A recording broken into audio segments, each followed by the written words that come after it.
Hi, welcome to the Euclidean Geometry 101 course. In this lesson we will see two more propositions about perpendiculars and bisectors. Using these propositions we will talk about something we are encountering for the first time in this course, namely loci. Loci is the plural of locus. A mathematical locus in geometry is a set of all points whose location satisfies one or more conditions. In most cases, the locus takes on the form of a line, a curve, or a surface. In this lesson, we will encounter three such loci. Determining the exact form and shape of a locus often leads to fun and surprising results in plane geometry. In future lessons, we will encounter more loci. The first locus we encounter has a relation with perpendiculars. It is the immediate consequence of proposition 19 that we will discuss now. Proposition 19 states two things. Firstly, it says that every point of a perpendicular erected in the midpoint of a straight line segment is equidistant from the endpoints of that line segment. Secondly, we have that every point outside of the perpendicular erected in the midpoint of a straight line segment is not equidistant from the endpoints of that line segment. To prove the first part of the proposition, we construct the following setup. Consider the straight line segment AB with C the midpoint of the segment. Construct a perpendicular CD on AB. Take a point on CD and call it M. Draw the line segments MA and MB. We need to prove that MA is equal to MB. MA and MB are oblique lines, and it is given that the feet of those two oblique lines are equidistant to the point C. MA, MB and MC all start in M, and MC is the perpendicular on AB. So according to proposition 16 second part, the oblique lines must have the same length. End of proof. Easy. To prove the second part, we take a point N outside of the perpendicular CD. Make it so that N lies on the extended line segment MB. Draw NA. We need to prove that NA is not equal to NB. Looking at the construction we made, we see a triangle MNA in which we can apply the proposition 12 that states that every side of a triangle is smaller than the sum of the two other sides. So here NA is smaller than NM plus MA.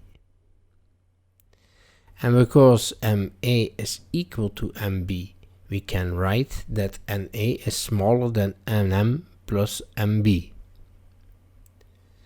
Finally, we know that NM plus MB is equal to NB. So we can conclude that NA is smaller than NB and thus not equal. It is now possible to derive the locus out of this proposition. The locus of all points equidistant to 2 points, here A and B, is the perpendicular erected in the midpoint of the segment formed by the 2 points. We can also state the converse of this proposition. The converse of the first part can be formulated as: every point equidistant from 2 points A and B lies on the perpendicular erected in the midpoint of AB. The second converse part can be stated as: every point not equidistant from 2 points A and B lies outside of the perpendicular erected in the midpoint of AB. Remark that the perpendicular erected in the midpoint of a line segment is called the perpendicular bisector. From now on, we will always call it that way. The second locus we will encounter has a relationship to angular bisectors. A proposition will lead to the definition of this locus. Proposition 20 states that every point on the angular bisector lies equidistant from the legs of the angle. As in previous proposition, we begin by constructing a setup that will enable us to prove the proposition. Construct an angle ABC. B is the vertex of the angle. BA and BC are the legs of the angle. Now construct the angular bisector. Take a point M on this angular bisector. From the definition of distance of a point to a line that we saw in lesson 13, we know that it is the length of the perpendicular out of that point dropped on the line.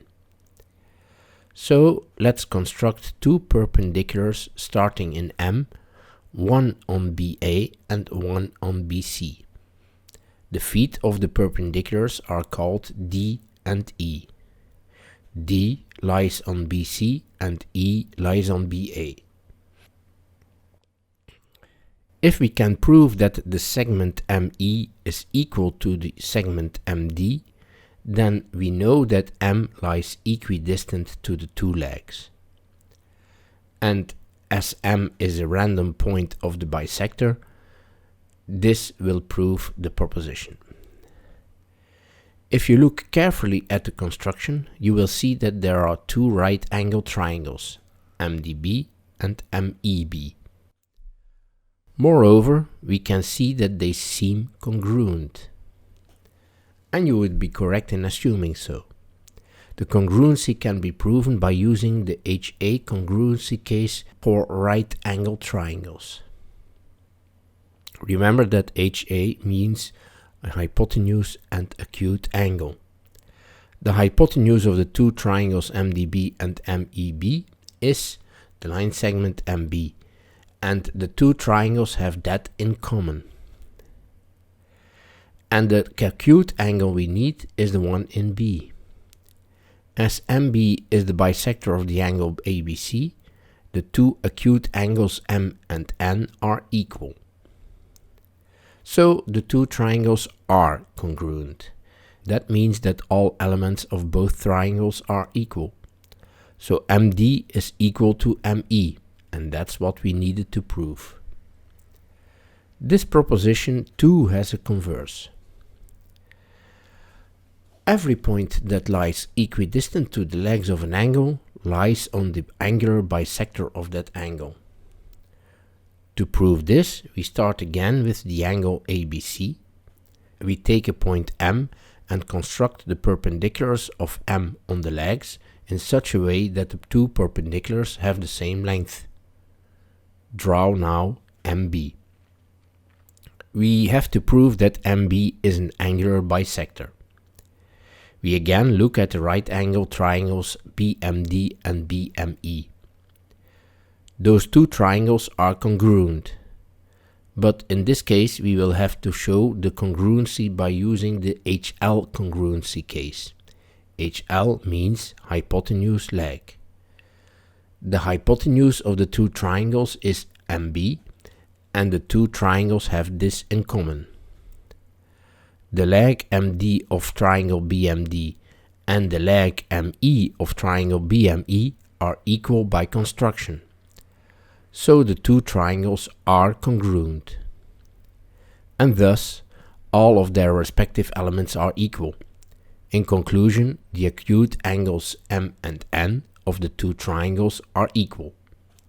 And that means that MB is an angular bisector. As with the previous proposition, we can now directly derive a locus from this proposition. The angular bisector is the locus of all points in an angle that lie equidistant to the legs of that angle. To finish this lesson in beauty, we will look at the third locus. Let's take two straight lines that intersect, AC and BD in the figure intersect in O. Let's now draw the angular bisectors of the four angles. The four angular bisectors form two straight lines that are perpendicular, and this no matter what the initial angles were. These two perpendicular straight lines are locus, defined as follows. The locus of the points equidistant from two straight lines that intersect each other consists of the angular bisectors of the angles formed by the two straight lines. Those angular bisectors themselves form two straight lines that are perpendicular on each other.